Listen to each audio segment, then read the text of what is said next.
Maxwell and crypto scammer Sam Bankman-Fried.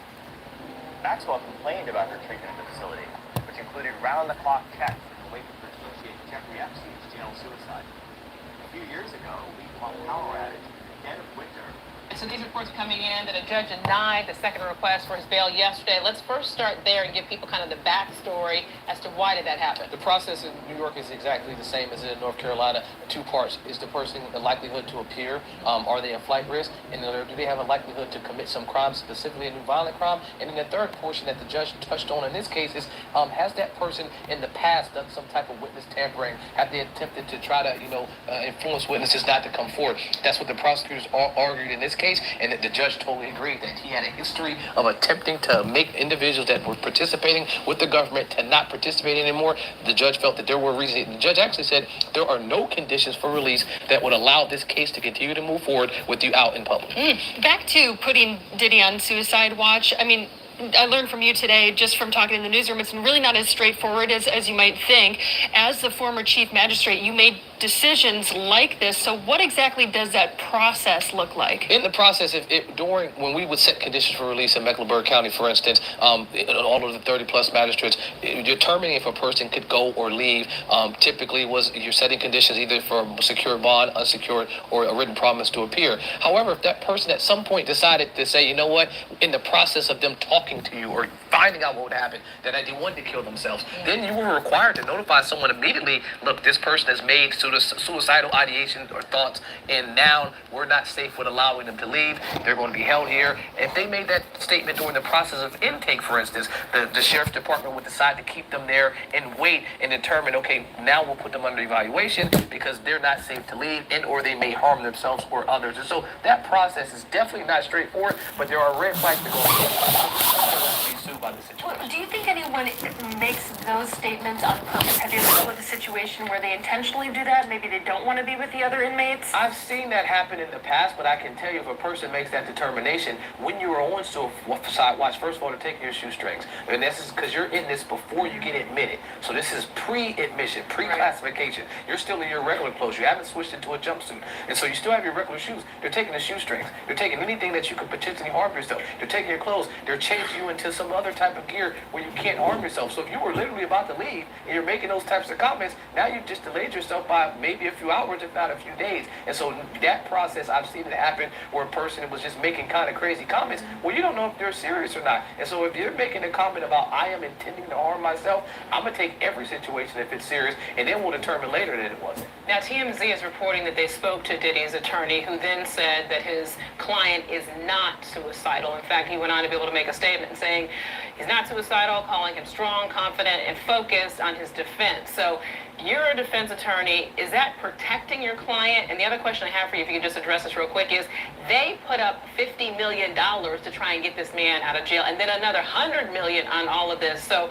kind of combine that and explain all this to us. So yes, typical for what his process is, the case or to defend this case has already started because it's in the court of public opinion. And so how do I make sure that I put that fire out that seems like it's raging really fast?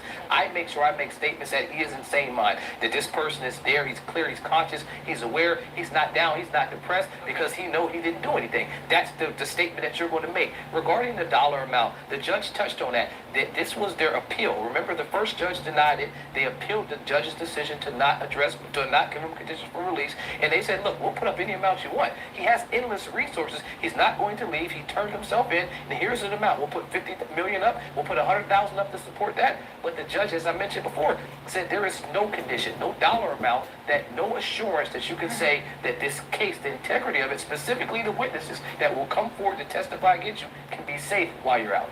Wow. Colleen Frodes, we appreciate your insight as always, and I guess this case is just going to keep on. And do we know the date yet? I haven't heard Nothing the date yet. Yeah, but I know for at least a year he will be in their Department of Corrections. Wow. Really? Wow.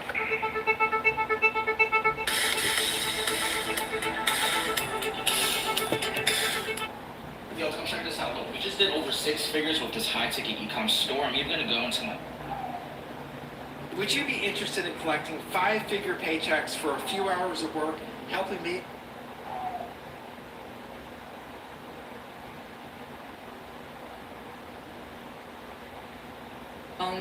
Case. He's back in federal court today in Manhattan, this time trying to secure bail. The music mogul was denied bail yesterday after his arrest on sex trafficking and other charges.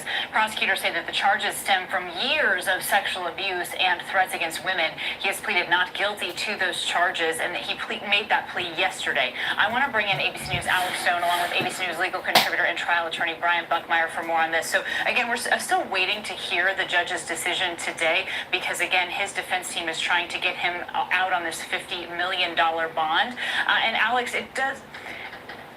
Oh, my producer just told me in my ear he has been ordered held again. Okay, so the judge, Judge Andrew Carter, has decided that Sean Diddy Combs will be held again in a federal facility. So let's jump off right there here, Alex, starting with you. We're learning from our Aaron Katursky, who's in that courtroom, that already this judge was pretty skeptical of some of the arguments that the defense team was making on Diddy's behalf. Yeah, and that order just coming down right now, Kana. Through the day today, it appeared that the judge was from the beginning skeptical about this, talking about that video that was seen around the world in L.A. of Combs allegedly attacking his then girlfriend, and the judge saying, what's love got to do with that? As the defense had been saying, that was a relationship that was deteriorating, and that it was nothing more than consensual activity that then had deteriorated from there. But prosecutors said that Combs is a danger, clear evidence of dangerousness, a long pattern of abuse, they were saying today. But the defense offered the sun and the moon, saying, we will do anything if you allow him to post bail. $50 million bail. They would have off-duty police outside his home, control who comes and goes, take away his cell phone, anything that the judge was willing to do. And the word just coming in now, the judge saying, no way, he will remain in jail. He certainly will. And again, sharing reporting from our Aaron Katursky that is in that courtroom, he said that Combs did not appear to react, but that he had his eyes cast downward while he was seated at the defense table when this all came down. And so, Brian Buckmeyer, to you, the judge said the defense proposal to this bail package was insufficient, and that the government, on the other side of that, provided sufficient evidence that Combs is a danger to the community and a danger to obstruct justice and intimidate witnesses. And Brian, I find some of that language particularly interesting when you think about what his defense attorneys were trying to argue, and they were essentially trying to paint a picture of what it would look like if he was to be allowed out on bail.